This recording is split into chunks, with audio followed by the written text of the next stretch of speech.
Shalom semuanya. Kita sedang memperingati kematian dan sengsara Yesus hari ini. Hari Paskah, hari kebangkitan Tuhan Yesus. Mari kita perkatakan bersama, Yesus bangkit. Ya, mari kita berdiri. Yesus bangkit 3 kali ya. Bersama-sama. 1, 2, 3. Yesus bangkit. Yesus bangkit. Yesus bangkit. Mari kita satu dalam doa untuk mulai acara Paskah pada sore hari ini. Benar Tuhan, Engkau telah mati dan bangkit pada hari yang ketiga. Hari ini kami merayakannya. Sungguh kuasa kematian dan kebangkitan-Mu nyata dalam hidup kami. Ini kami umat-Mu Tuhan. Kami rindu memberikan yang terbaik. Seluruh hormat, kepujian dan kemuliaan, puji-pujian dan penyembahan kami. Kami juga mau taat dibentuk oleh kebenaran firman-Mu lewat hamba-Mu. Beracaralah Tuhan dalam ibadah Paskah pada sore hari ini. Pada setiap kami semua, kami percaya ada berkat Paskah yang khusus. Kami percaya Engkau hadir di tengah-tengah kami. Kuasa Roh Kudus yang akan menuntun setiap hamba-hamba-Mu yang melayani. Dan menuntun kami semua Tuhan untuk menjadi pelaku-pelaku firman-Mu. Persempatlah Engkau umat-Mu Tuhan yang masih dalam perjalanan. Benar Tuhan dapat bersatu hati bersama dengan kami untuk beribadah pada sore hari ini. Terima kasih Bapa, kami akan buka ibadah Paskah kami pada sore hari ini hanya dalam nama Tuhan Yesus Kristus. Haleluya, amin. Beri kemuliaan buat Tuhan. Silakan duduk Bapak Ibu.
haleluya.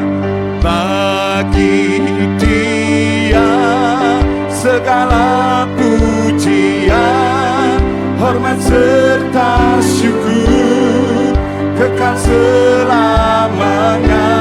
Bagi Dia segala pujian, hormat serta syukur selama-lamanya. Bagi Dia segala pujian,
bersama-sama. Bagi Dia segala pujian, hormat serta syukur kekal selamanya. Bagi Dia segala pujian, hormat serta syukur selama-lamanya.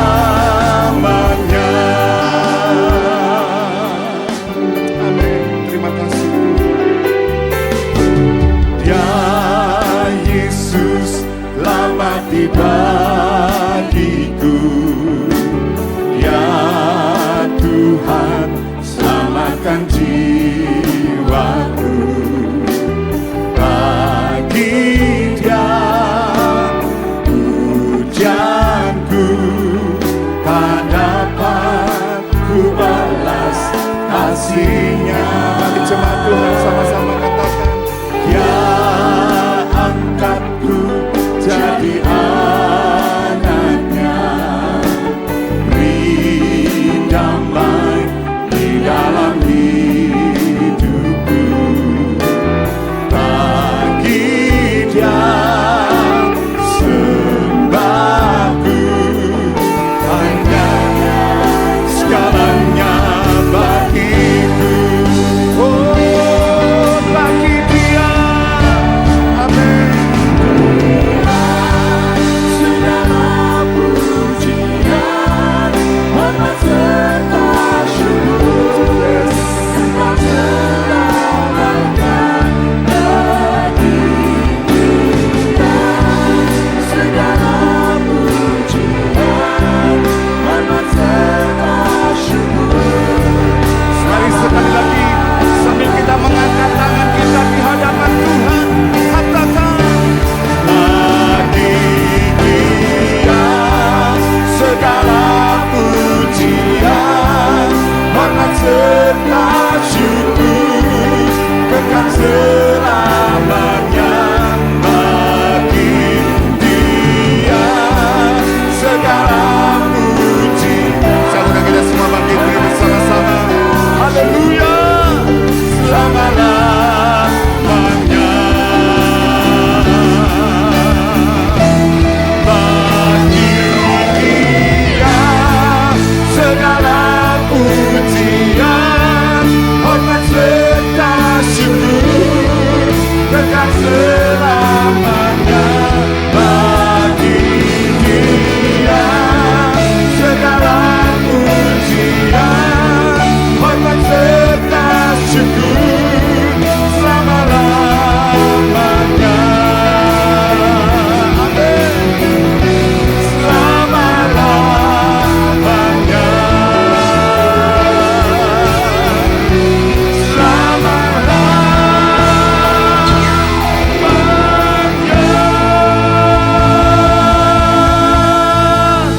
Mari kita berikan sorak-sorai yang terbaik bagi Tuhan.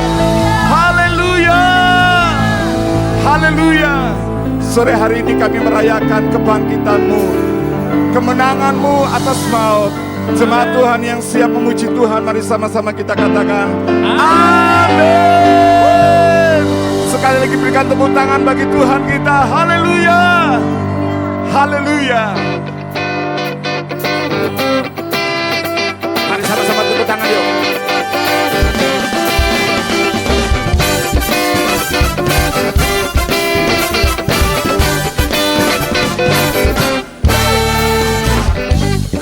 Kau yang penolongku, darahnya hapus dosaku. Ku yakin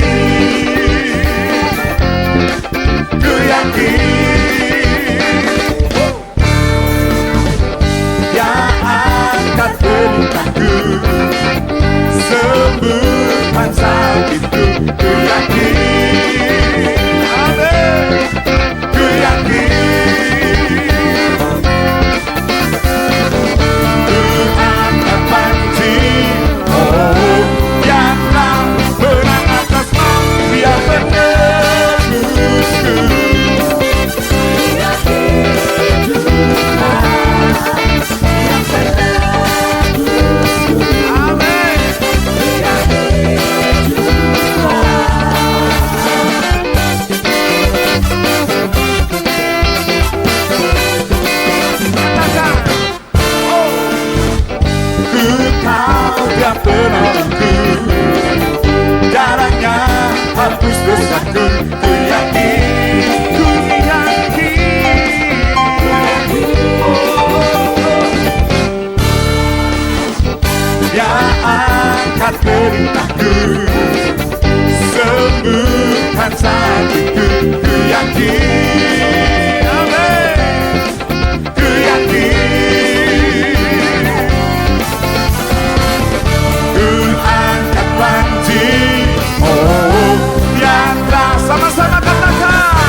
lihat kiri kanan saudara, katakan Yesus hidup, Yesus hidup, amin, haleluya.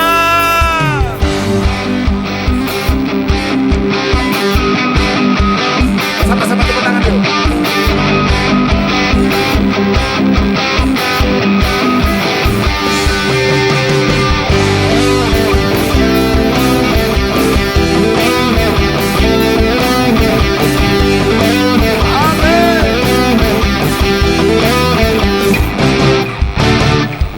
Maut telah dikalahkan, amin, oleh darah Anak Domba Allah.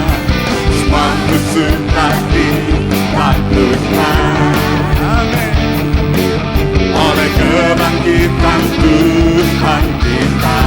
Sekali lagi katakan sama-sama. Kuasa maut telah dikalahkan. Oleh siapa saudara? Oleh darah amin. Yes. Semua musuh telah ditaklukkan oleh kebangkitan Tuhan kita. Sama-sama. Yesus hidup, Dia bangkit, Dia naik ke surga, siapkan tempat bagiku. Yesus hidup, Dia bangkit, amin. Mautlah dipatahkan, kita jadi lebih dari pemenang.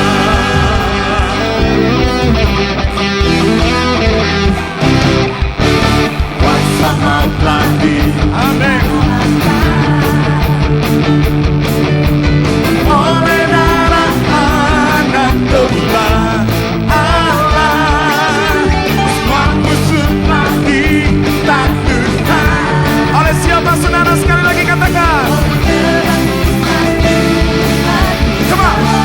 1, 2, 3. Yesus hidup, amin. Dia naik ke surga, siapkan tempat bagiku. Yesus hidup, Dia bangkit, mata dipatahkan,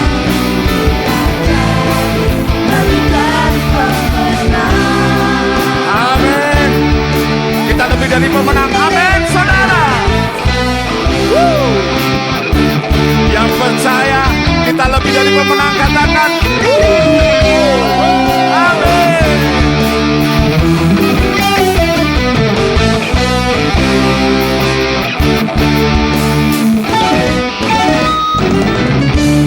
Sama-sama katakan, ku bebas, bebas, bebas karena pengampunan.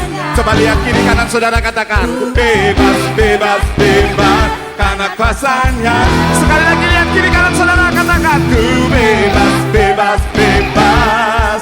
Dia tinggal di dalamku oleh kuasa dan sekali lagi. Ku bebas, amin.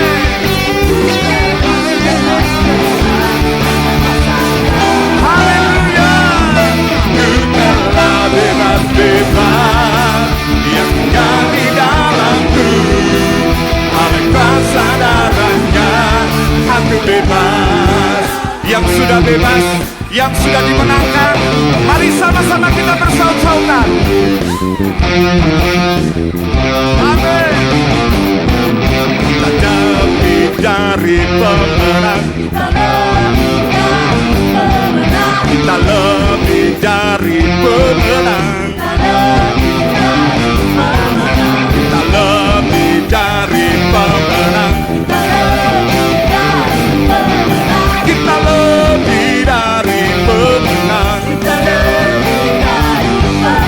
Jika Allah di pihak kita, siapa dapat melawan? Tidak ada, amin.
Tuhan, yang terbaik bagi Tuhan. Haleluya. Silakan jemaat duduk kembali.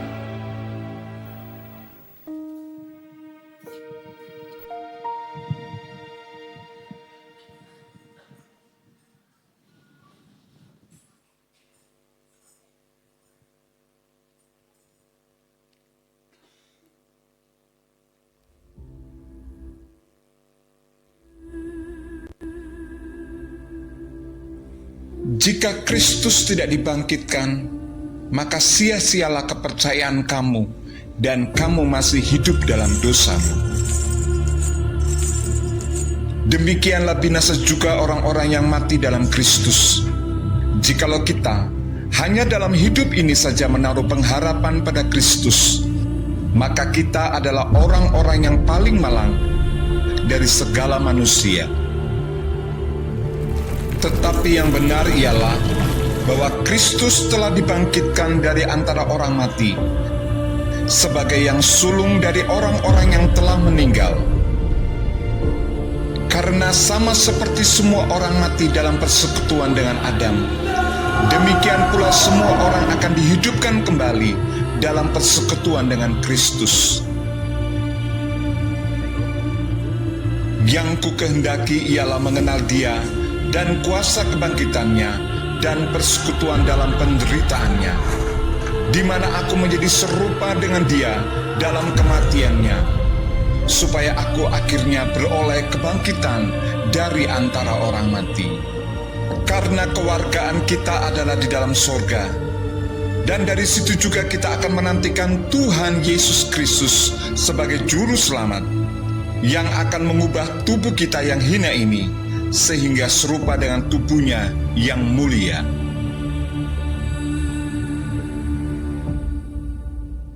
Haleluya. Mari sama-sama kita siapkan hati kita sore hari ini. Kita renungkan kembali bahwa pengorbanannya yang sempurna membuat hidup kita berarti. Sebab tanpa pengorbanan Yesus di atas kayu salib, hidup kita sia-sia. Terima kasih Tuhan. Terima kasih Yesus.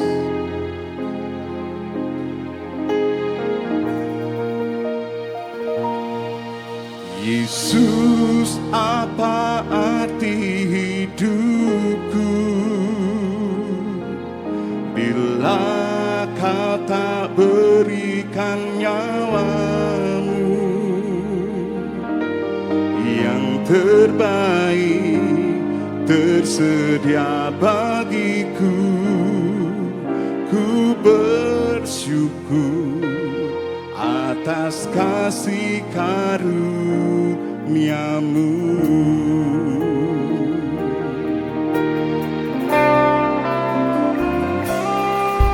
Salib-Mu membuka mataku, betapa berharga nilai hidupku. Menanggung semua dosaku, berikan hidupmu, menggantikan diriku. Bukan karena perbuatanku, anugerah yang selamatkanku. Yesus, apa arti hidupku bila Kau tak berikan nyawa-Mu yang terbaik tersedia bagiku. Ku bersyukur atas kasih karunia-Mu. Mari sama-sama kita nyanyikan pujian ini. Amin. Salib-Mu membuka mataku, betapa berharga nilai hidupku. Menang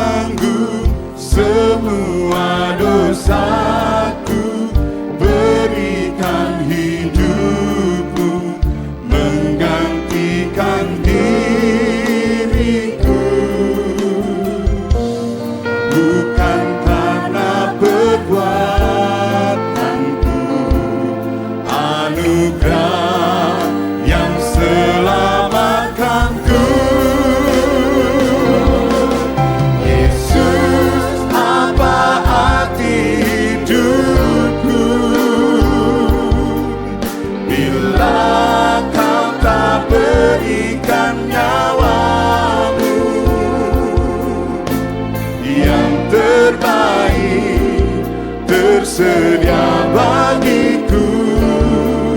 Ku bersyukur atas kasih karunia-Mu.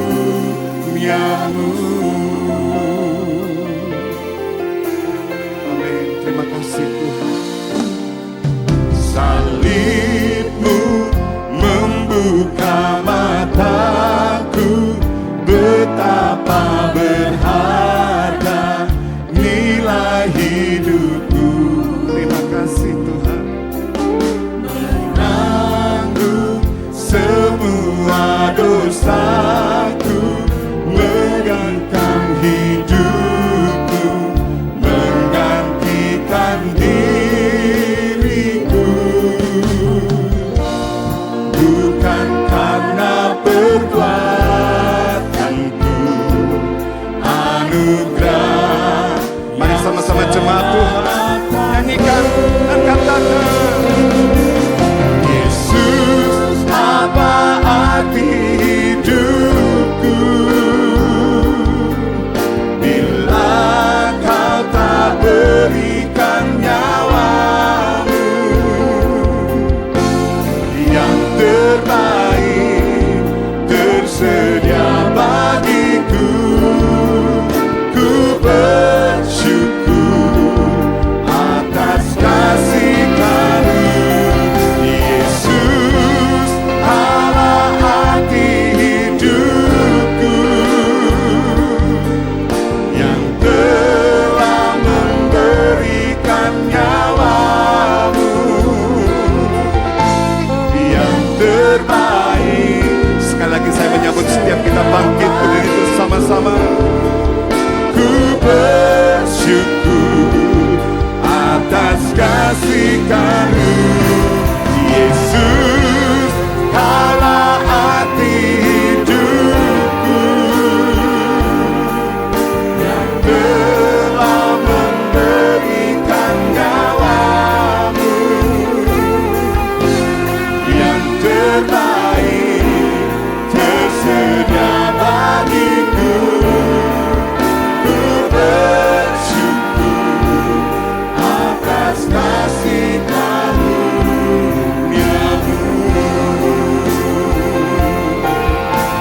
yang terbaik tersedia bagiku. Ku bersyukur atas kasih karunia-Mu.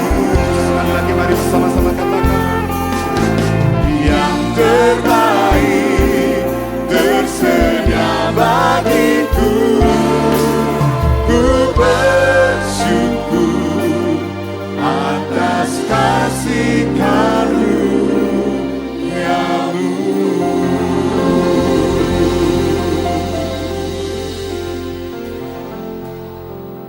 Kita siapkan hati kita untuk menerima firman Tuhan. Mari kita masuk dalam doa. Segala puji syukur dan terima kasih kami kepadamu Tuhan Yesus. Mengingat akan kebangkitan-Mu daripada kematian. Kami sangat bersyukur Engkau telah memberikan diri-Mu menjadi korban untuk menebus dosa kami. Dan Engkau telah bangkit memberikan kemenangan bagi kami. Oleh sebab itu Tuhan, pada saat ini kami sangat bersyukur kepadamu karena Engkau memberikan kami pengharapan kehidupan kekal lewat kebangkitan-Mu. Tuhan, sebelum kami mendengarkan firman-Mu Tuhan, berikan kepada kami supaya kami memiliki konsentrasi penuh. Hati kami sediakan untuk menerima firman-Mu. Urapan Roh Kudus-Mu nyata di tengah-tengah kami. Sehingga semua kami menjadi orang-orang yang menerima berkat daripada-Mu. Yakni berkat kebangkitan daripada Tuhan Yesus Kristus di tengah-tengah kehidupan kami. Oleh sebab itu Tuhan, berikan kepada kami supaya kami memperhatikan dengan baik akan firman-Mu ini. Dan Tuhan yang memberkati kami semua. Terima kasih Tuhan, terima kasih. Saat ini Tuhan kami siap untuk menerima firman-Mu. Di dalam nama Tuhan kami, Yesus Kristus. Kita katakan bersama, amin. Silakan duduk saudara-saudara yang dikasih Tuhan.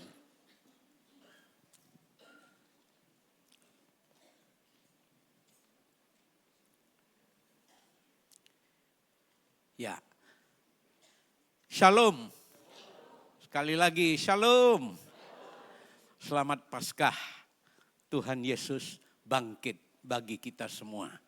Pada saat ini saya akan menyampaikan firman Tuhan mengenai kebangkitan Yesus adalah kemenangan mutlak. Ya, kemenangan mutlak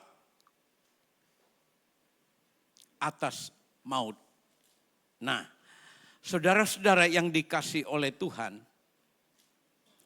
hari ini kita berada di gereja Tuhan, di dalam naungan kasih daripada Allah untuk kita merenungkan betapa besar kasih Tuhan terhadap kita, ya. Dia telah mati bagi kita dan Dia hidup untuk kita memiliki pengharapan untuk hidup kekal di surga. Nah, untuk itu saudara, saya ingin berbicara mengenai fondasi iman kita karena kebangkitan Tuhan Yesus Kristus. Kebangkitan Tuhan Yesus bukan sekedar kemenangan biasa, tetapi kebangkitan daripada Tuhan Yesus adalah kemenangan. Tuhan Yesus mengalahkan maut. Saudara-saudara, tidak ada kuasa apapun yang dapat mengalahkan maut. Hanya kuasa Tuhan Yesus Kristus saja yang dapat mengalahkan maut. Ya, maut itu adalah, ya, kuasa maut itu adalah dari iblis. Dan dia tidak bisa dikalahkan oleh kuasa apapun selain kuasa Tuhan Yesus Kristus. Nah, selanjutnya kebangkitan Tuhan Yesus adalah kemenangan yang mengalahkan kuasa dosa yang ada dalam kehidupan kita. Jadi Tuhan Yesus bangkit itu bukan untuk keperluan Dia, tetapi untuk keperluan kita semua. Dia kalahkan dosa dan dosa tidak berkuasa lagi. Kemudian kebangkitan Tuhan Yesus Kristus juga mengalahkan segala kuasa kegelapan. Ya, segala kuasa kegelapan, segala kuasa maut dipatahkan seperti nyanyian kita tadi. Nah, oleh sebab itu, saudara-saudara, kita semua, baik hidup di dunia ini maupun hidup yang akan datang di surga, disediakan oleh Tuhan, kita hidup dalam kemenangan. Kalau kita sungguh-sungguh di dalam Tuhan, saudara-saudara, kita akan melihat kemenangan itu nyata dalam kehidupan kita. Tidak ada kuasa apapun yang dapat mengganggu kita karena Tuhan Yesus menyertai kita. Ini hal yang sangat luar biasa. Oleh sebab itu, Rasul Paulus di dalam suratnya kepada jemaat di Korintus, ya, dengan gamblang dia menyatakan inti daripada kemenangan mutlak ini, ya, kemenangan mutlak Tuhan Yesus atas semua kuasa yang saya katakan tadi untuk kita semua. Mari kita baca, ya, di dalam 1 Korintus pasal 15 ayat 3 dan 4. Kita perhatikan dengan baik. Ayat yang ketiga.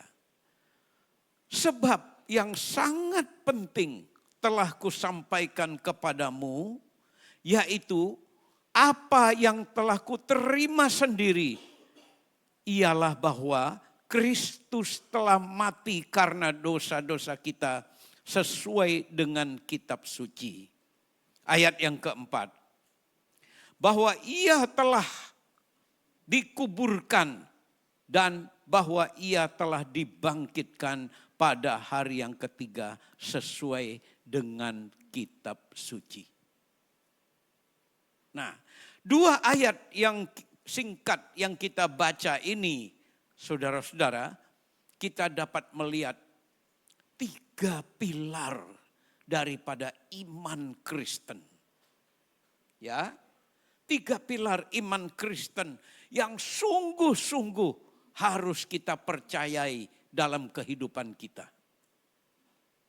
Nah, ya, pilar pertama itu dikatakan ya, Yesus telah mati untuk menebus dosa kita.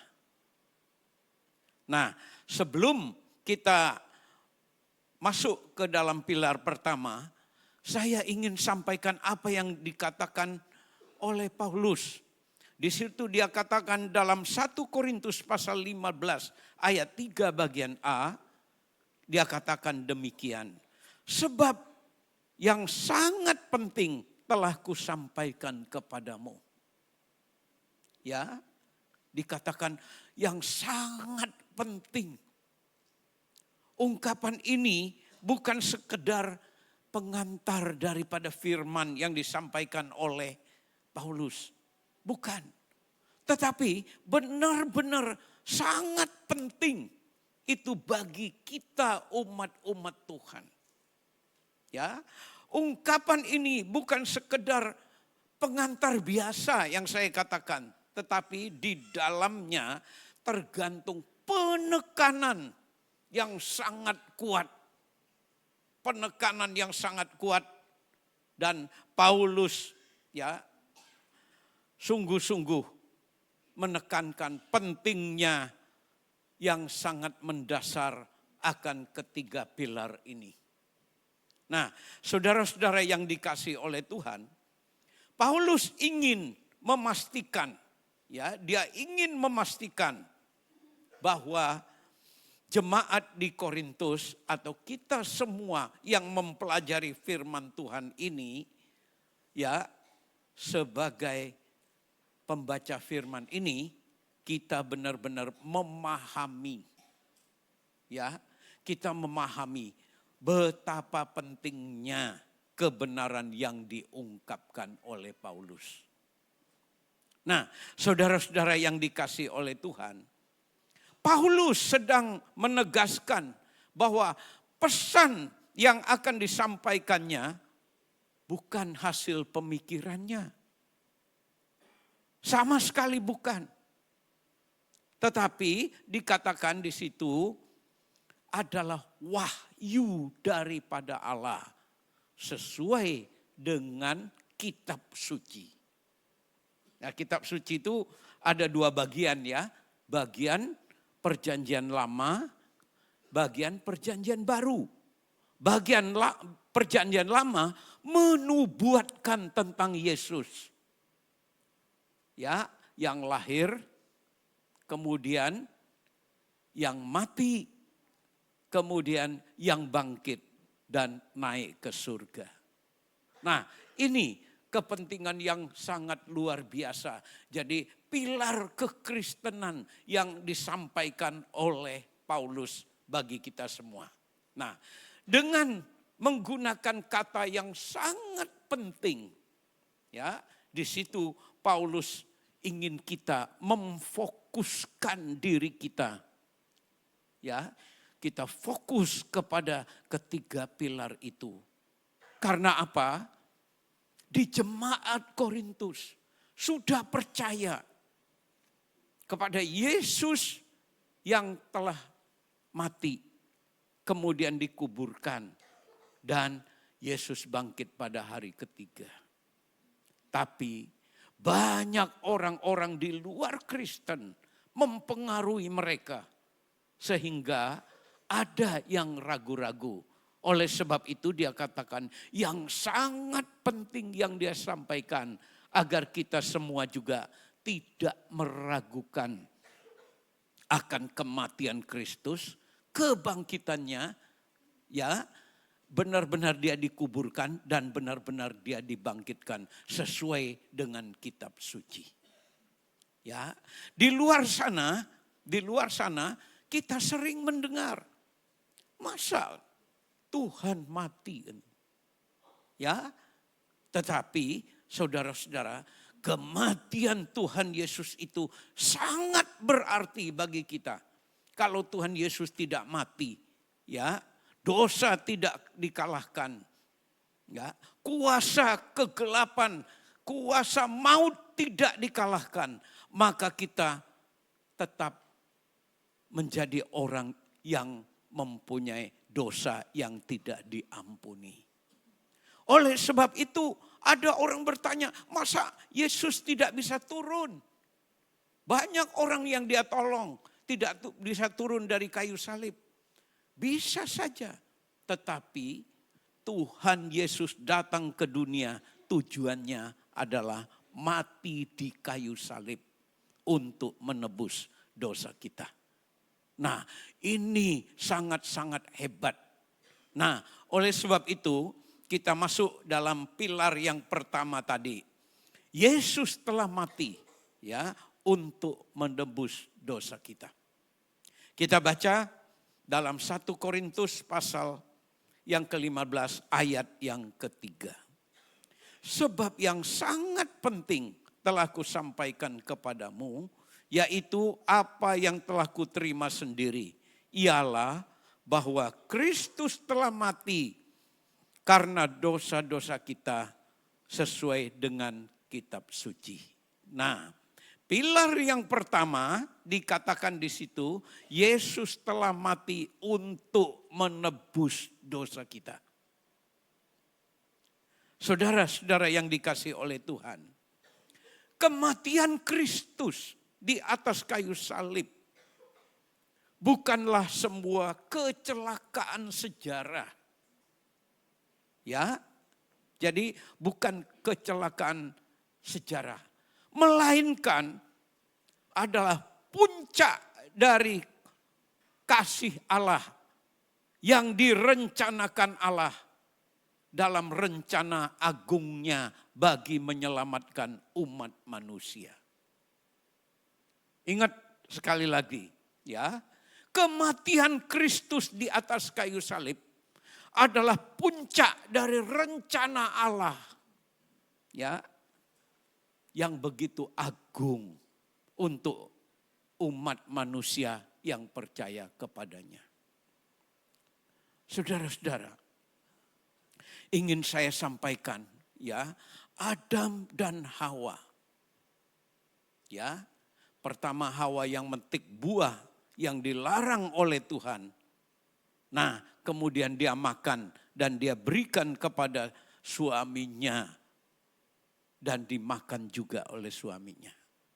Kemudian malaikat Tuhan, ya, yang datang mengusir mereka dari Firdaus.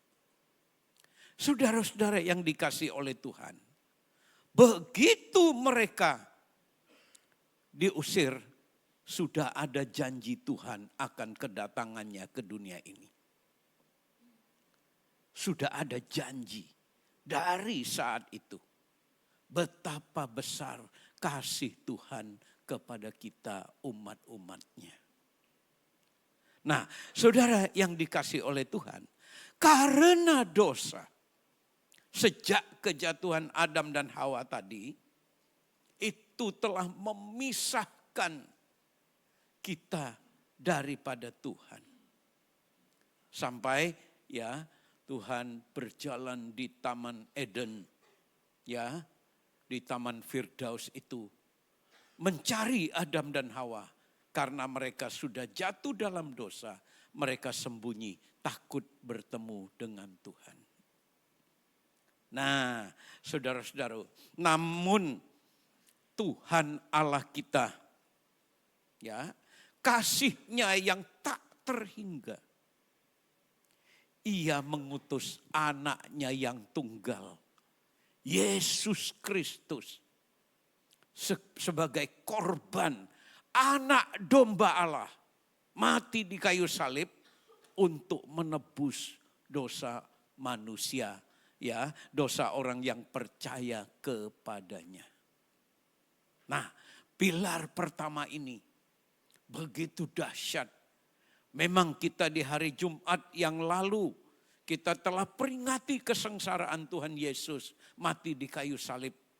Tetapi perlu kita ingat, ya, kematian Yesus itu bukan untuk dirinya, tetapi untuk kita, menebus dosa kita, mengalahkan maut, ya, menghancurkan, ya, kuasa setan dan iblis, sehingga kita ketika Yesus bangkit, kita hidup dalam kemenangan kebangkitannya.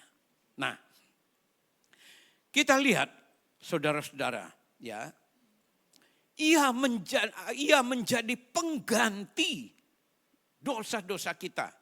Ya, di Perjanjian Baru dikatakan orang, ya, diampuni dosanya dengan cara mengorbankan kambing domba.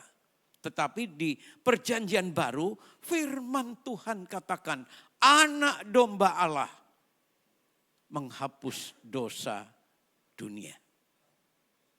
Nah, saudara yang dikasih oleh Tuhan, oleh sebab itu kematian Tuhan Yesus Kristus adalah kematian yang menyelamatkan. Ya, bukan sesuatu yang lain. Tapi kematian Tuhan Yesus adalah kematian yang menyelamatkan orang yang percaya kepadanya daripada hukuman kekal karena dosa. Nah, kemudian kita lihat kematiannya juga adalah kematian yang mendamaikan kita kembali dengan Allah.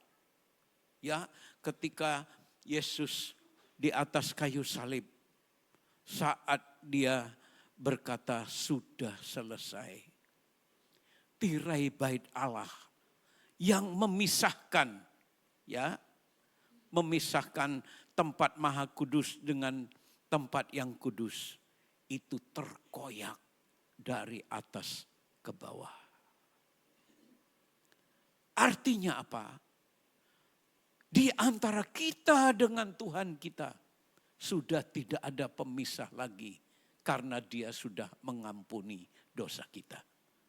Oleh sebab itulah kita dapat berdoa langsung. Ya, kita dapat berseru kepada Tuhan kita langsung. Tidak ada sekat lagi. Nah, saudara-saudara, oleh sebab itu pilar yang pertama ini perlu kita perhatikan. Yesus sungguh-sungguh telah mati untuk menebus dosa kita sesuai kitab suci. Ya, kitab suci kita itu, Alkitab itu sudah lama akan dibinasakan atau akan dihancurkan, akan dimusnahkan. Tetapi tidak pernah bisa memusnahkan kitab suci Alkitab kita itu. Nah, Paulus katakan sesuai dengan kitab suci. Nah, satu-satunya saudara-saudara, kepercayaan yang sesuai dengan kitab suci adalah orang-orang yang percaya kepada Tuhan Yesus. Nah, kita lihat sekarang, ya. Kita akan memperhatikan beberapa ayat. Ya. Ayat ini benar-benar menunjukkan kepada kita dosa kita diampuni oleh Tuhan atas pengorbanannya. Yang pertama, 1 Petrus 2 ayat 24. Dikatakan demikian.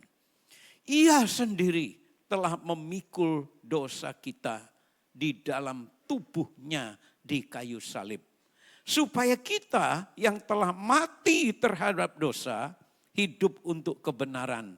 oleh bilur-bilurnya kamu telah sembuh. Ya, prinsip kepercayaan di dunia ini banyak mengatakan ya untuk dosa kita itu diampuni atau dosa kita itu dihilangkan itu dengan cara berbuat baik. Ya, tetapi di dalam kekristenan tidak demikian. Dalam satu nyanyian anugerahmu, anugerahmu, ya, anugerahmu, anugerahmu, semua karena anugerah Tuhan. Bukan karena kekuatan kita, bukan karena kebenaran kita.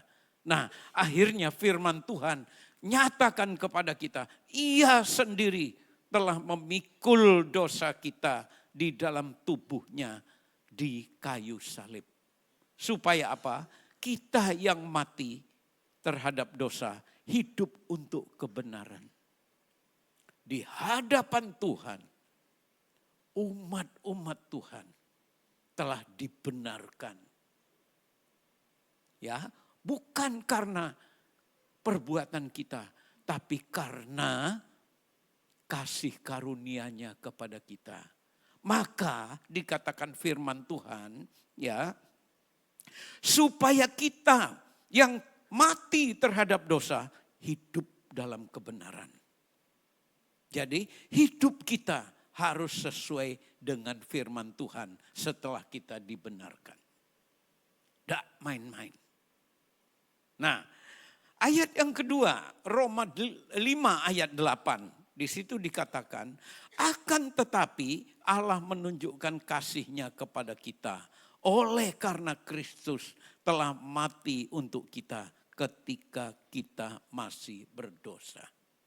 Nah, ya, kematian Kristus itu benar-benar, ya, dikatakan firman Tuhan, akan tetapi Allah menunjukkan kasih-Nya kepada kita.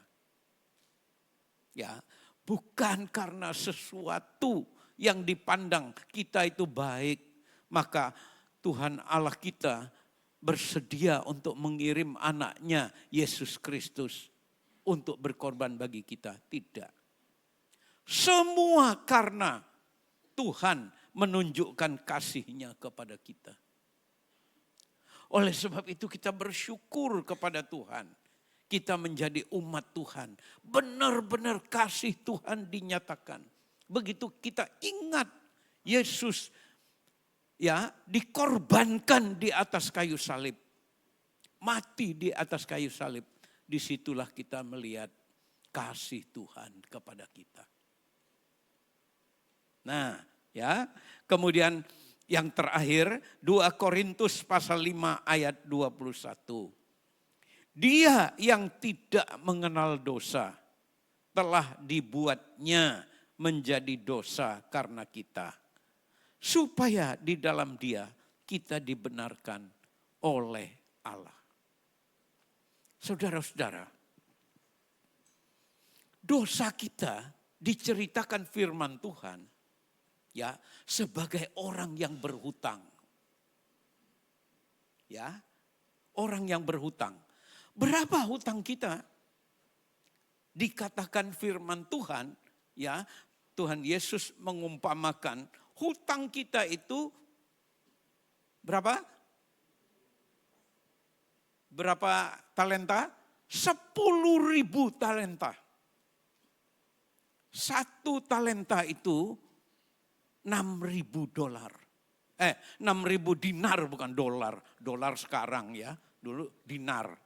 6.000 dinar. Gaji orang bekerja sehari 1 dinar. Oke. Jadi kalau 6.000 dinar 1 talenta, utang kita 10.000 talenta, berarti ya berapa dinar? 60 juta dinar. Nah, ya, Tuhan mengumpamakan ini, itu berarti kita tidak sanggup membayarnya. Siapa yang punya nyawa? Ya, 60 juta hari di dunia ini tidak ada. Paling kita umurnya ya katakanlah 100 tahun. 100 tahun. Kalau 100 tahun kali 365 hari ya kira-kira 30 berapa? 36 ribu lah hari hidup kita kalau kita 100 tahun. Tetapi hutang kita sampai 60 juta dinar. 60 juta hari kalau kerja. Artinya kita sudah nggak bisa bayar.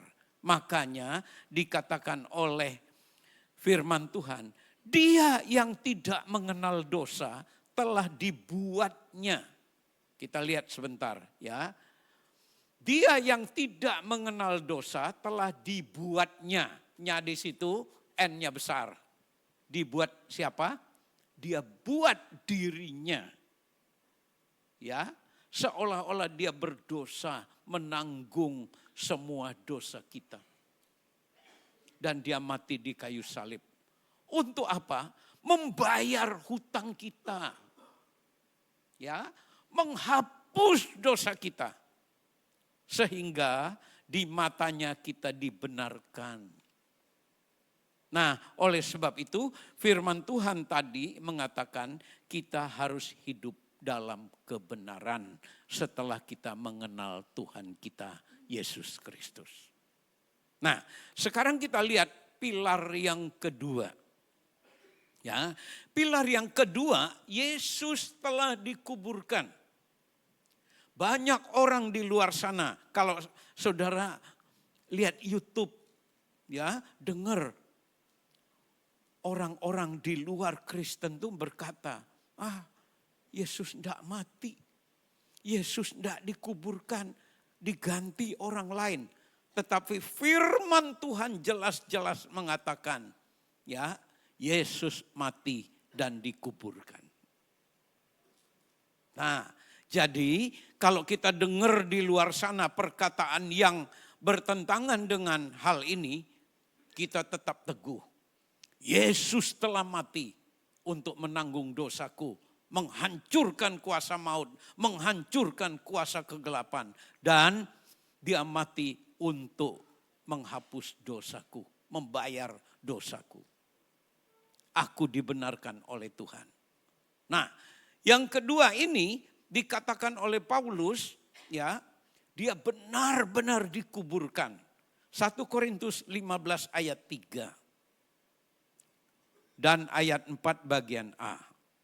Sebab yang sangat penting telah kusampaikan kepadamu, yaitu apa yang telah kuterima sendiri, ialah bahwa, ya, 1 Korintus pasal 15 ayat 4a, bahwa ia telah dikuburkan sesuai dengan kitab suci. Setelah dia mati, ya, dia dikuburkan. Saya ingatkan kepada kita semua, kuburan di sana waktu itu bukan tanah yang digali, tetapi batu dilobangi. Nah, nanti disediakan tutupnya. Ada tutupnya. Nah, itu mengenai kematian Yesus dan Yesus dikuburkan. Nah, setelah kematiannya yang mengerikan. Tadi juga saya sedikit membicarakan tentang kematian Yesus yang mengerikan. Mengapa mengerikan? Ya, karena ada penelitian dari ahli-ahli Amerika mengenai kematian Yesus. Mereka mendapatkan demikian. Salib Yesus itu beratnya 150 kilogram. Ya, 150 kilogram. Dua potong kayu, ya. 150 kilogram. Saya minta kepada Diki untuk ngangkat 150 kilogram aja. Saya kira dia tidak mampu. Mampu enggak? Tidak mampu, saudara. Nah, Yesus dipaksa. Ya. Dia disiksa sedemikian rupa, tetapi dia harus memikul salib. Ya, beberapa kilometer untuk dia disalibkan. Dikatakan di situ, ya, 3 kali tersandung Yesus jatuh ketika dia memikul salib itu. Nah, makanya saya bilang kematian yang sangat mengerikan karena dosa kita. Kemudian, saudara, dia dicambuk 242 kali.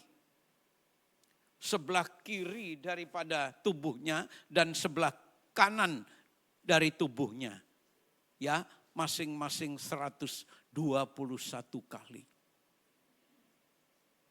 Nah, di situ kita melihat, ya, Yesus itu sudah haus 17 jam. Dia merindukan untuk minum air, tapi tidak diberikan.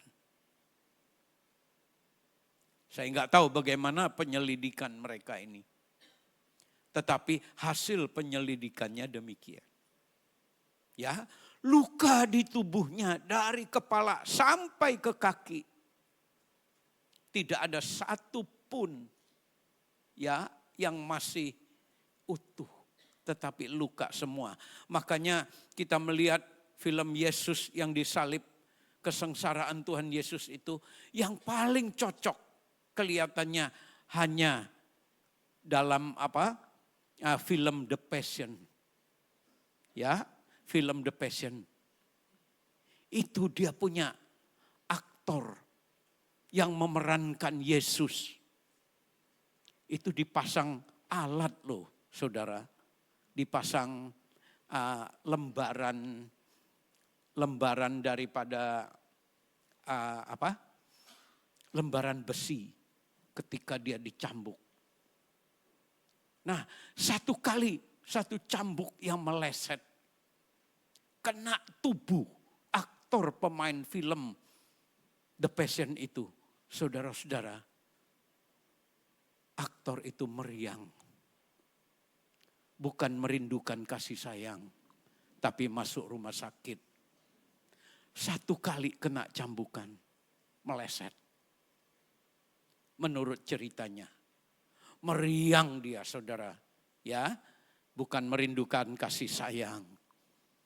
Nah, tubuh Yesus itu dalam penyelidikan berkata 5.430 luka.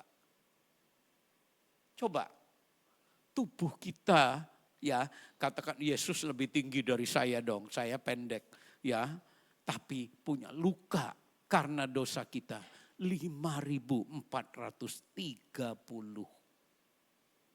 bilur-bilurnya.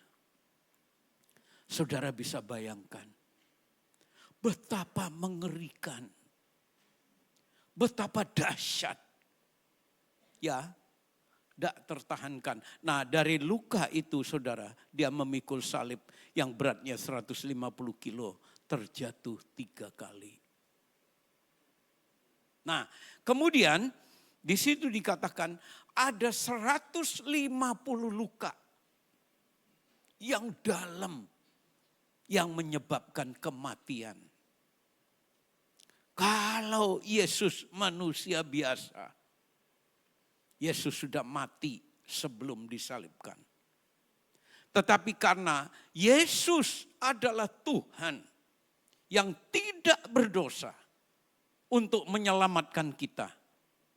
Sampai Yesus katakan, aku ya menyerahkan nyawaku. Ya, dia menyerahkan nyawanya. Kalau kita, nyawa kita dicabut.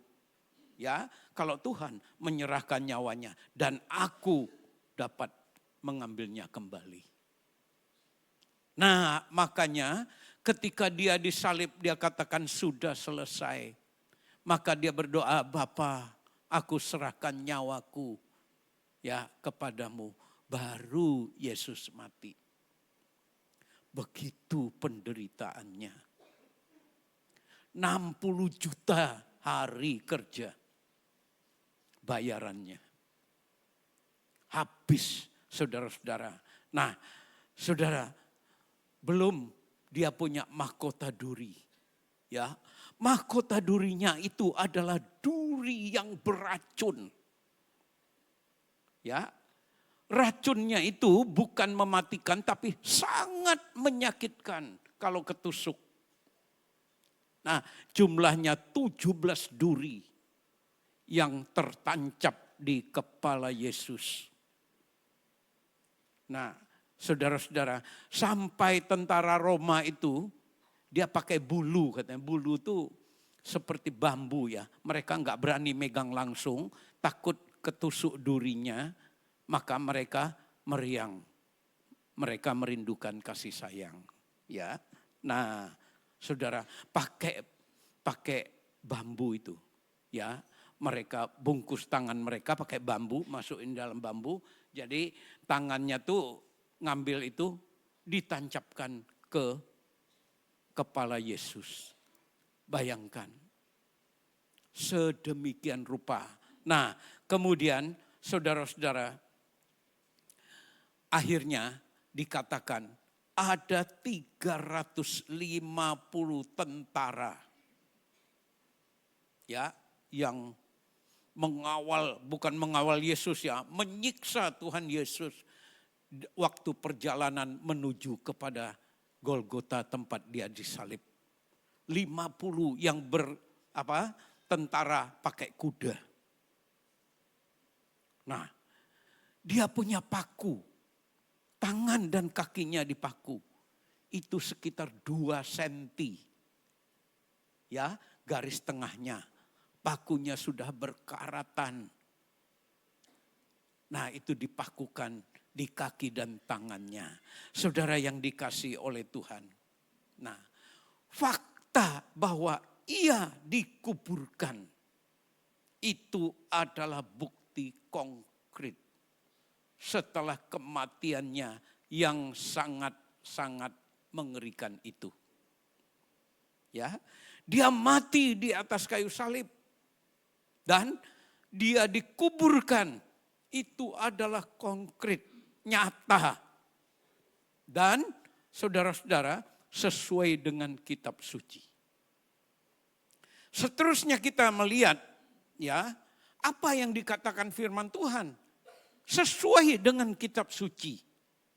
Dikatakan Yesaya 53 ayat 9. Nah, demikian ya. Orang menempatkan kuburnya di antara orang-orang fasik. Dan dalam kematiannya ia ada di antara orang-orang kaya. Sekalipun ia tidak berbuat kekerasan dan tipu tidak ada di mulutnya. Nah, ya. Jadi dia benar-benar dikuburkan oleh seorang yang bernama Yusuf dari Arimatea. Ya. Nah, orang kaya ini sudah ikut Tuhan. Dia minta ke Pilatus, wali negeri itu ya. Mayat Yesus diminta oleh dia untuk dikuburkan. Kuburnya di mana? Kuburnya di kuburan orang itu, Yusuf Arimatea. Nah, saudara-saudara yang dikasihi oleh Tuhan. Kita akan melihat ayatnya, ya, ayatnya dalam Matius pasal 27 ayat 57 sampai 60. Demikian bunyi firman Tuhan. Ya, judulnya Yesus dikuburkan. Menjelang malam datanglah seorang kaya, orang Arimatea yang bernama Yusuf dan yang telah menjadi murid Yesus juga. Ayat 58, ia pergi menghadap Pilatus dan minta mayat Yesus. Pilatus memerintahkan untuk menyerahkannya kepadanya. Dan Yusuf pun mengambil mayat itu, mengapaninya dengan kain linen yang putih bersih, lalu membaringkannya dalam kuburnya yang baru yang digalinya di dalam bukit batu. Dan sesudah menggulingkan sebuah batu besar di pintu kubur itu, pergilah dia. Nah, ini buktinya bahwa Yesus dikuburkan. Jadi, sekali lagi saya sampaikan kepada saudara-saudara, kalau di luar sana orang yang tidak percaya mengatakan Yesus tidak mati, dia diganti dan lain-lain, Yesus tidak dikuburkan dan lain-lain, saudara-saudara jangan percaya. Percayalah kepada kitab suci. Ya. Apalagi Yesus dikuburkan itu sudah dinubuatkan oleh kitab Yesaya. Ratusan tahun bahkan ribuan tahun sebelum hal itu terjadi. Nah, oleh sebab itu penguburan Yesus ya itu benar-benar tidak ada keraguan tentang kematian Yesus dan dia benar-benar dikuburkan serta dikatakan firman Tuhan dijaga oleh tentara Roma. Ya, takut dicuri oleh murid-muridnya, murid-murid Yesus.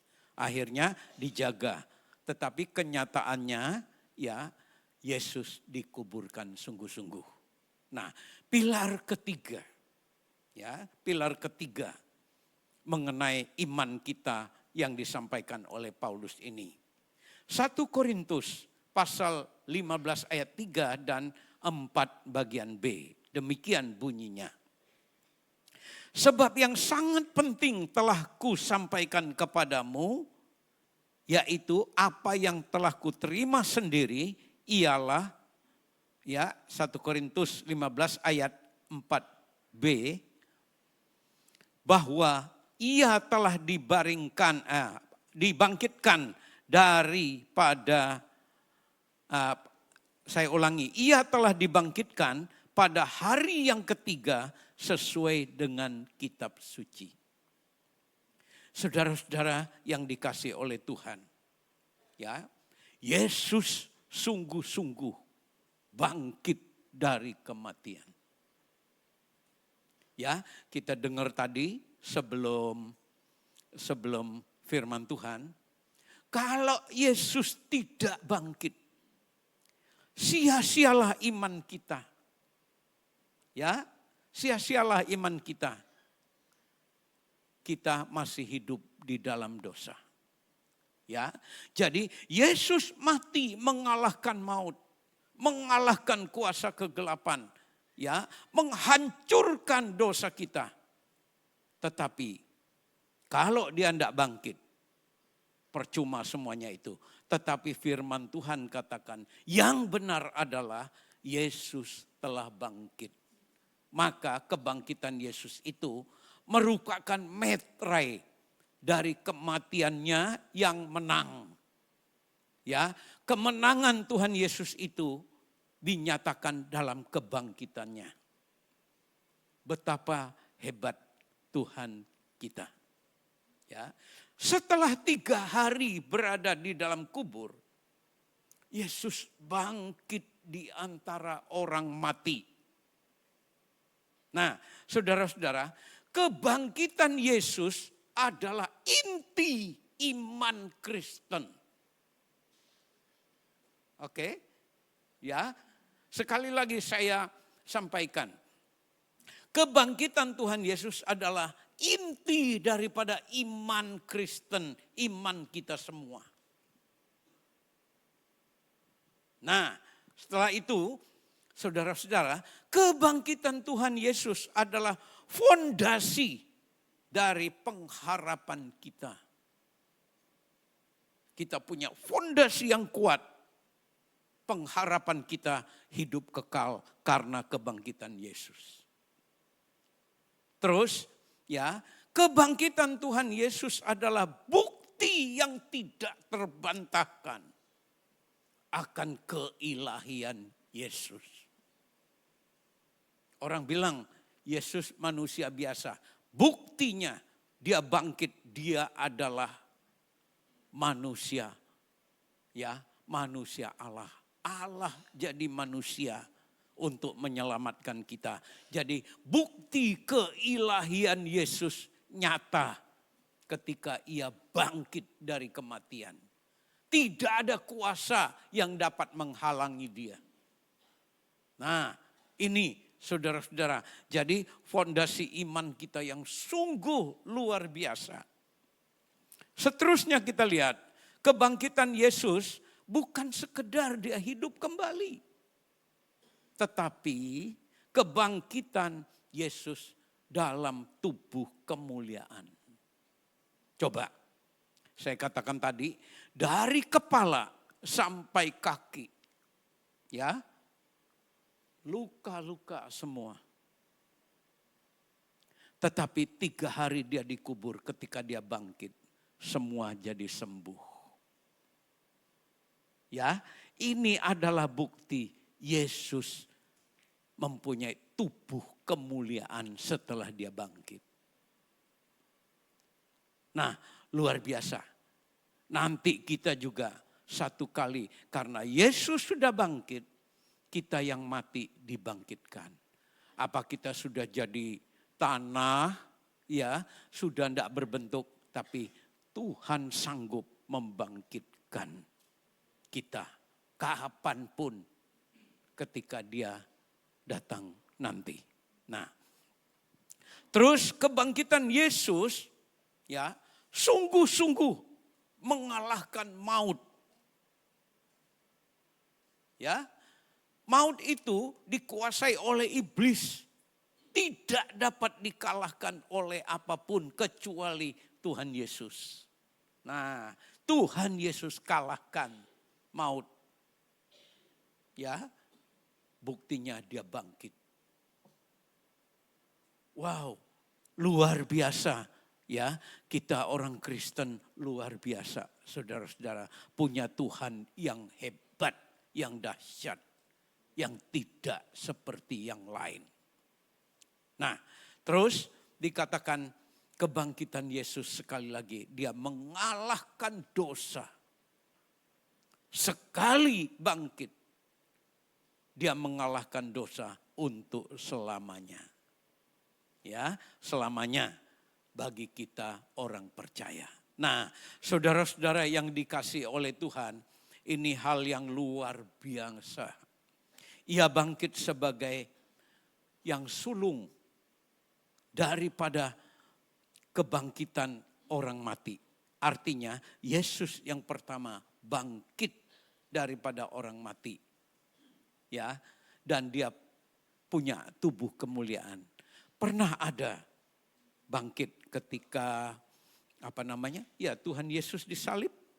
Ya, kemudian terjadi hal yang luar biasa.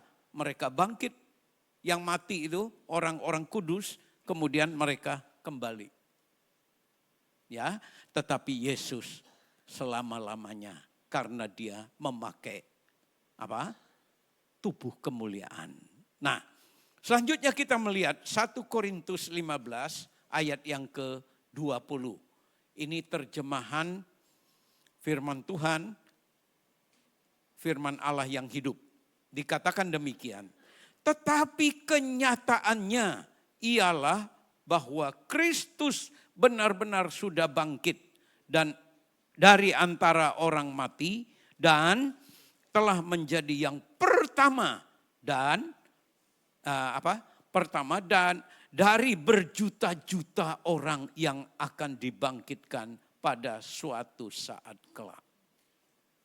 Kebangkitan Yesus, ya, nanti ya Yesus bangkitkan berjuta-juta, katanya ya, kata firman Tuhan, berjuta-juta orang yang akan dibangkitkan satu kali kelak. Ini saudara yang dikasih oleh Tuhan, termasuk kita semua. Ya, kitab suci penuh dengan kesaksian keilahian Yesus yang begitu dahsyat. Nah, saudara-saudara yang dikasih oleh Tuhan, akhirnya ya tidak ditayangkan, tetapi Paulus menuliskan dalam 1 Korintus 15 ini ayat 3, ayat 5 sampai 8 ya, setelah ayat yang kita baca tadi dikatakan di situ Paulus mencatat penampakan diri Yesus setelah kebangkitannya. Pertama, dia menampakkan diri kepada Kefas. Kefas itu adalah Petrus. Dia menampakkan diri kepada Petrus. Kemudian setelah itu dia menampakkan diri kepada ke-12 muridnya. Sebagai suatu bukti bahwa Yesus benar-benar bangkit. Setelah itu dia menampakkan diri kepada 500 saudara-saudara sekaligus. Lalu kepada Yakobus, kepada semua rasul, dan akhirnya Paulus katakan, Yesus menampakkan diri kepada dirinya. Di mana dia menampakkan diri kepada Paulus sebelumnya yang namanya Saulus? Ya, dia menampakkan diri di depan gerbang kota Damsyik. Jauh sesudah dia bangkit dari kematian dan setelah dia naik ke surga.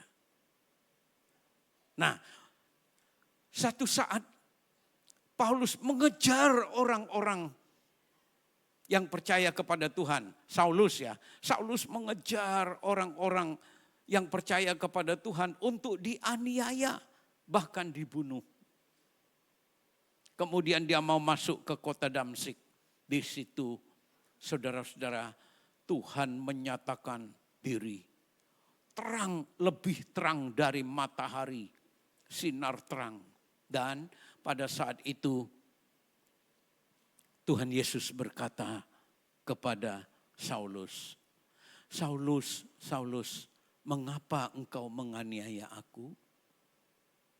Ini saudara-saudara, Saulus tidak pernah menganiaya Yesus secara fisik. Karena zamannya sudah berbeda. Tuhan Yesus sudah naik ke surga, sudah ada umat Kristen, ya, umat Kristen yang dianiaya.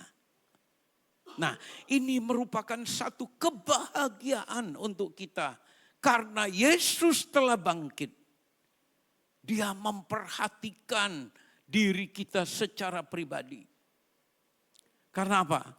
Sebelum Tuhan Yesus naik ke surga, dia kedangkan tangannya. Dia katakan apa? Ya, aku menyertai engkau sampai kesudahan zaman. Dia menyertai kita sampai kesudahan zaman. Nah, seperti yang dinyatakan oleh Saulus, ya bertemu dengan Yesus. Yesus katakan, mengapa engkau menganiaya aku? Saulus menganiaya umat Tuhan, tetapi Tuhan katakan, dia menganiaya Tuhan.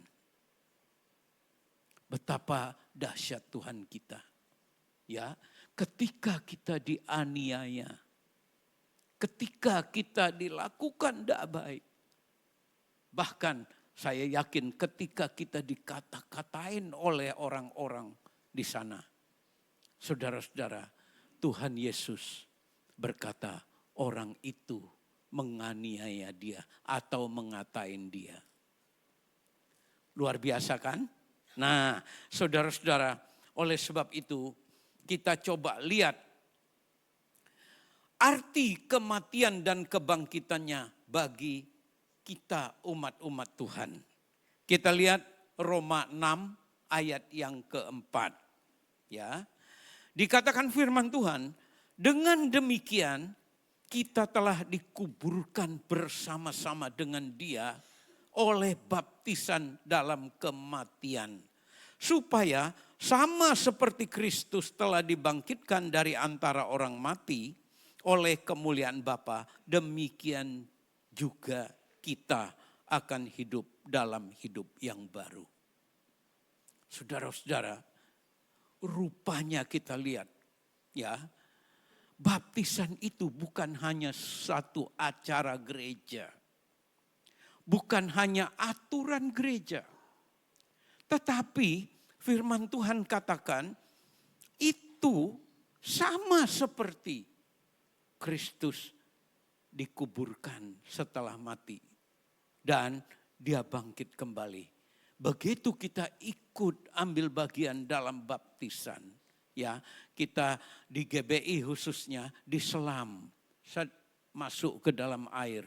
Itu kita mati kehidupan lama kita. Ketika kita diangkat keluar daripada air. Kita hidup baru di dalam Kristus. Nah, ini arti daripada kematian dan kebangkitan Tuhan Yesus dalam hidup kita. Nah, saudara yang dikasihi oleh Tuhan, kebangkitan Kristus sekali lagi adalah kemenangan mutlak. Ya, Tuhan Yesus mengalahkan maut.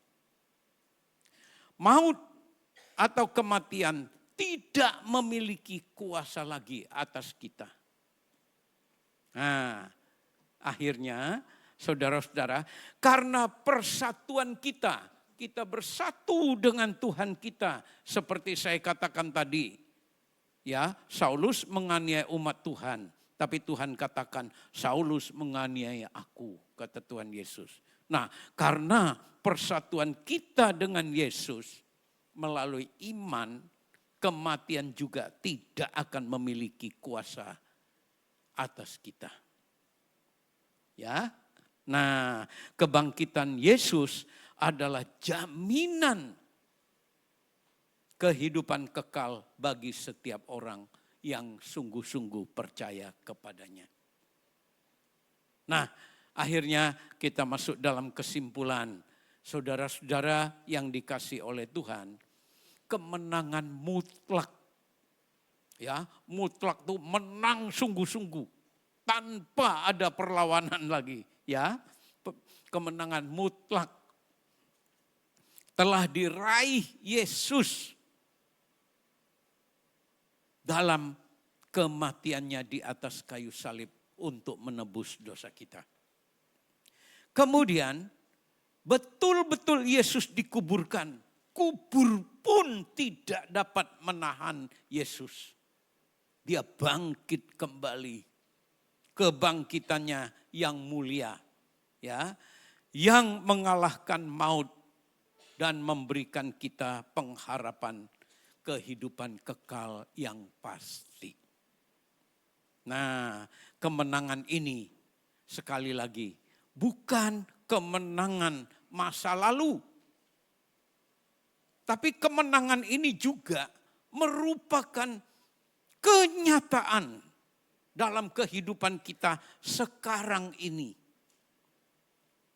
Ya, karena apa? Yesus berkuasa. Yesus berkuasa dalam kehidupan kita saat ini. Ya, banyak kesaksian-kesaksian yang dinyatakan oleh umat Tuhan bahwa Yesus Kristus menyertai umat Tuhan dengan baik. Oleh sebab itu, saudara-saudara yang dikasihi oleh Tuhan, ingat ketiga pilar ini jangan sampai kita lupa. Orang luar sana boleh berkata macam-macam, tapi kita tetap dalam pendirian kita. Hanya satu Yesus Kristus, juru selamat manusia, enggak ada yang lain. Ya, pilar itu Yesus benar-benar mati, dia benar-benar dikuburkan, dia benar-benar dibangkitkan. Dengan demikian, ya, kita semua menjadi orang-orang yang diselamatkan oleh Tuhan ketika kita tinggalkan dunia ini. Amin. Silakan pemain musik, song leader dan singer maju ke depan. Kita menyanyikan satu nyanyian, sebab dia hidup, ada hari esok.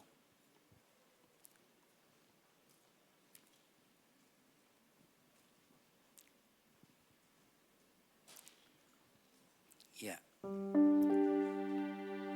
Mari kita bangkit berdiri.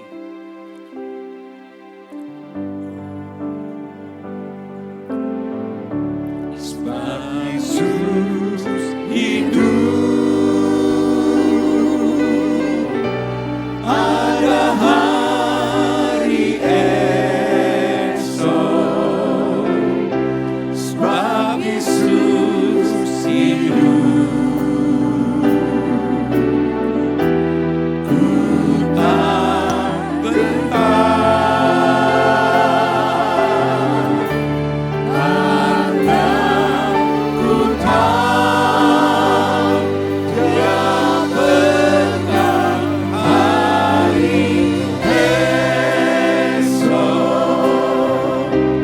Hidup jadi berarti sebab Yesus hidup. Sekali lagi kita nyanyikan. Sebab Yesus hidup. Kita Pak Adam untuk berdoa. Ada hari esok.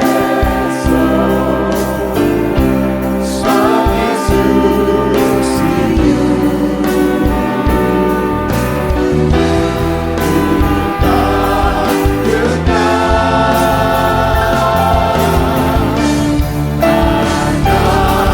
ku tahu Dia pegang hari esok.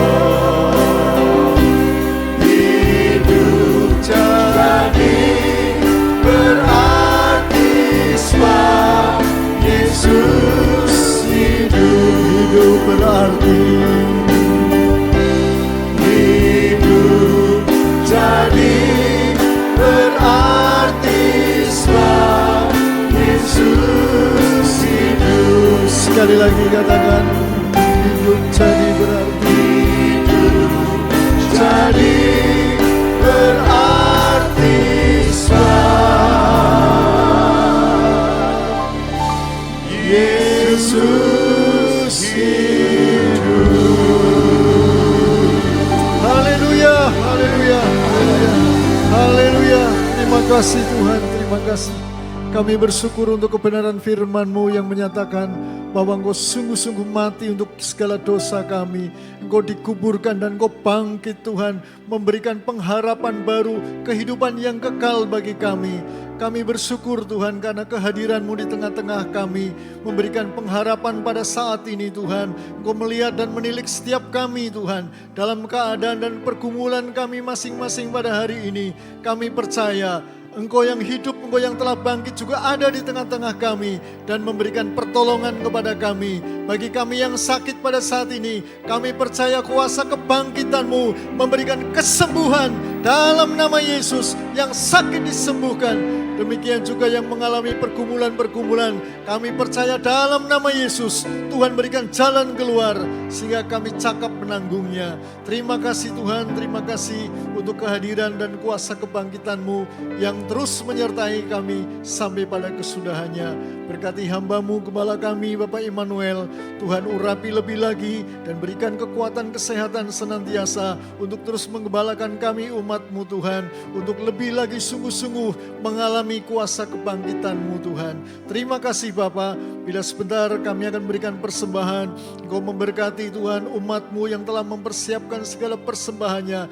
Engkau kembalikan dengan lipat kali ganda, dan biarlah persembahan-persembahan itu Tuhan berguna untuk kemuliaan-Mu dalam pembangunan, dalam membangun Tuhan gereja-Mu di tempat ini bertambah hari bertambah maju untuk kemuliaan Tuhan. Terima kasih Bapa.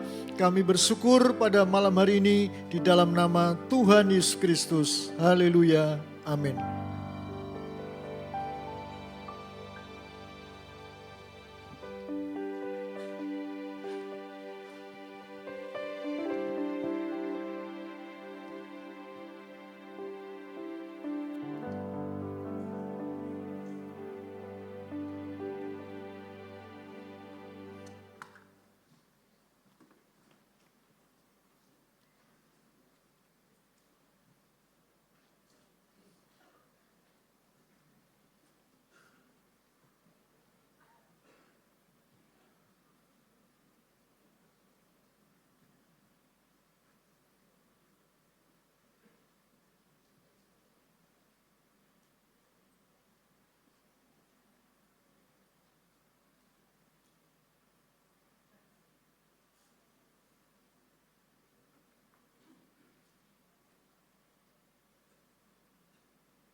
Shalom jemaat yang terkasih, kembali Agape News hadir kali ini bersama dengan saya yang akan menyampaikan warta jemaat dan informasi seputar gereja.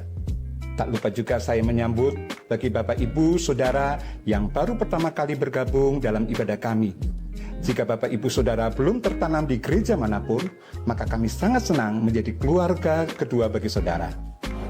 Bagi saudara yang membutuhkan pelayanan khusus seperti baptisan air, katekisasi pranika, konseling, dan lain sebagainya, saudara dapat menghubungi sekretariat gereja.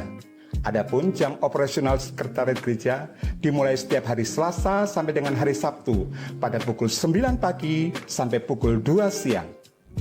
Kami terus mengajak bagi Bapak Ibu Saudara yang belum bergabung di dalam Komsel. Mari kita bersama-sama belajar lebih lagi mengenai tema kita bulan ini. Lewat Komsel, kita akan bersama-sama bertumbuh dan mengenal kebenaran firman Tuhan lebih lagi. Adapun jadwal Komsel dapat kita simak bersama-sama pada slide berikut ini.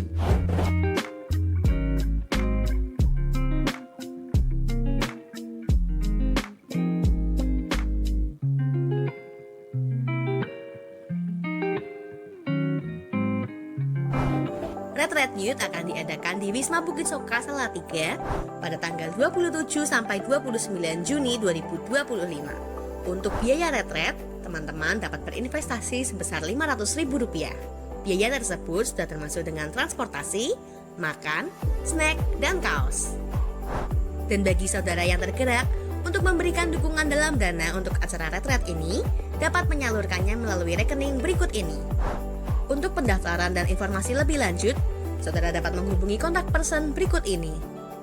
Mari anak-anak muda, jangan lewatkan kesempatan ini ya. Bagi saudara yang rindu bersaat teduh di gereja, saudara dapat mengikuti doa pagi yang diadakan setiap hari Senin sampai dengan hari Sabtu pada pukul 5 pagi di gereja. Satgas yang bertugas minggu depan adalah Satgas 5 dan 6. Bagi saudara yang bertugas, dimohon mempersiapkan diri melayani minggu depan. Sekian informasi yang dapat saya sampaikan. Mari jemaat, kita bersama-sama berakar, bertumbuh, dan berbuah lebat. Tuhan Yesus memberkati. Ya Bapak Ibu jemaat yang terkasih, ada sedikit pengumuman tambahan. Kami atas nama Panitia Retreat Youth mengucapkan terima kasih banyak kepada seluruh jemaat Tuhan yang sudah berpartisipasi dalam membantu penggalangan dana untuk Retreat Youth yang akan datang. Dan kali ini atau hari ini selesai ibadah, saudara atau jemaat Tuhan yang terkasih yang berminat bisa kembali memesan catering pada panitia retreat. Nanti mereka sudah siap di pos mereka masing-masing. Menu yang ditawarkan bervariasi. Jadi mari jemaat Tuhan bersama-sama kita sukseskan Retreat Youth tahun ini. Mohon juga dukungan doa saudara sekalian untuk persiapan retreat yang sudah semakin dekat ini. Demikian pengumuman dari saya. Terima kasih sekali lagi atas dukungan dan supportnya untuk Retreat Youth tahun ini. Tuhan Yesus memberkati dan saya serahkan kepada Bapak Gembala.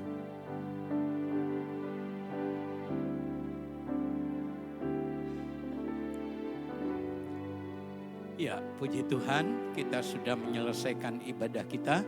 Mari kita bangkit berdiri. Kita akan masuk doa penutup dan doa berkat. Dan setelah kita menerima berkat, kita duduk sejenak untuk bersaat teduh secara pribadi. Mari kita masuk dalam doa. Kita tundukkan kepala, kita berdoa. Segala puji syukur dan terima kasih kami kepadamu Tuhan.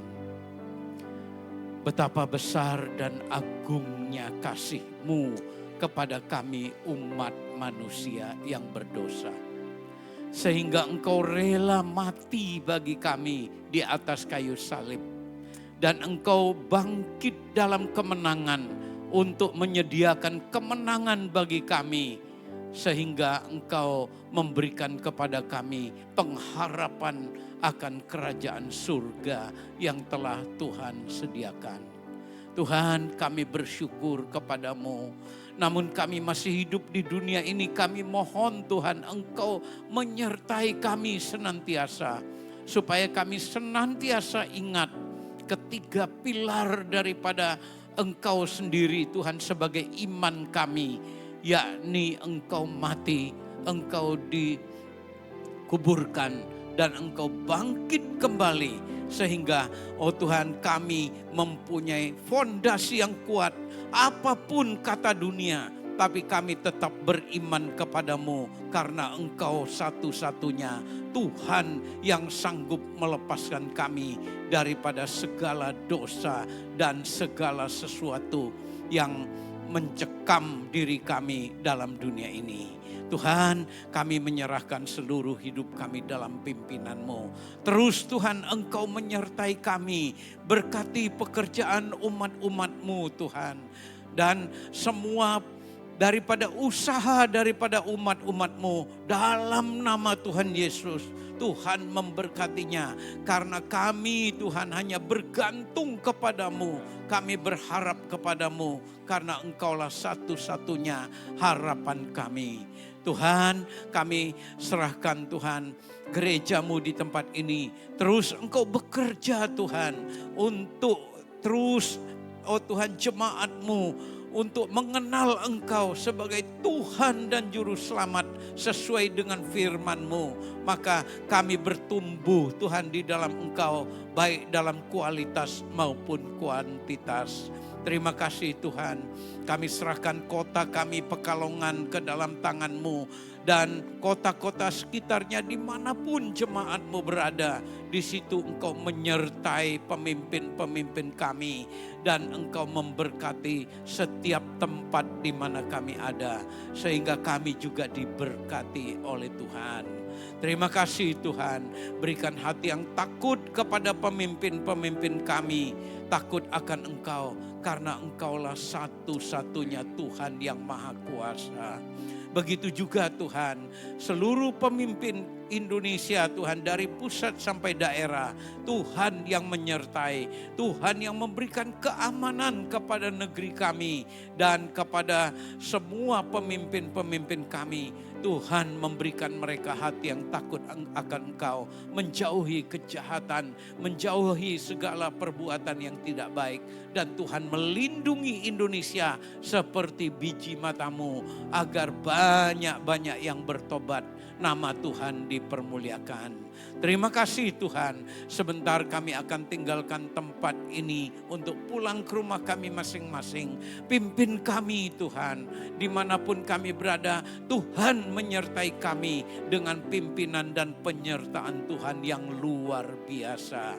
Kami percaya dan kami yakin kehidupan kami ke depan ada dalam perlindungan dan kuat kuasa-Mu. Akhirnya Tuhan, sebelum kami tinggalkan tempat ini, kami mengangkat tangan kami di hadapan-Mu. Dengan tangan kami yang terangkat di hadapan-Mu, kami menyerahkan seluruh hidup kami dalam pimpinan-Mu. Biarlah kasih karunia yang melimpah-limpah disertai dengan berkat damai sejahtera dicurahkan dari Bapa di dalam surga, di dalam cinta kasih Tuhan Yesus Kristus, dan di dalam persekutuan dan kuat kuasa Roh Kudus menyertai kami senantiasa, mulai saat ini sampai Tuhan Yesus datang kedua kali, bahkan sampai selamanya. Demi Bapa, Anak, dan Roh Kudus, kami terima semua doa kami ini di dalam nama Tuhan kami Yesus Kristus. Haleluya. Katakan bersama. Amin. Silakan duduk bersama. Yesus hidup, ada hari esok, sebab Yesus hidup. Ku tak gentar, karena ku tahu Dia pegang hari esok. Hidup jadi berarti sebab Yesus hidup. Dia hidup.